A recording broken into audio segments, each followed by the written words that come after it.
بسم الله الرحمن الرحیم. امروز 27 آبان ساعت 10 صبح روز جمعه است. ما داریم با این نوه‌مون پیاده روی میکنیم و ضمن پیاده روی بگیریم برای همشهری‌ها هموطنای گلم بفرستم که ببینن فصل زعفرون و استفاده کنن.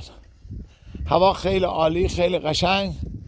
امیدواریم که انشالله بارندگی باشه و این گلای زعفرون انشالله خیر برکتی داشته باشه به لطف خدا و 12 امام و 14 معصوم مردم کم کس زندگیشون انشالله تأمین کنن، خوشحال باشن، ما هم لذت ببریم. شما هم شهری عزیزم میدونم کیف میکنین.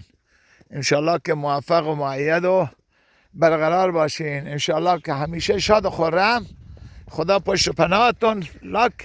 لایک یادتون نره. خدا نگهدار همتون باشه. پیج بابا پیری.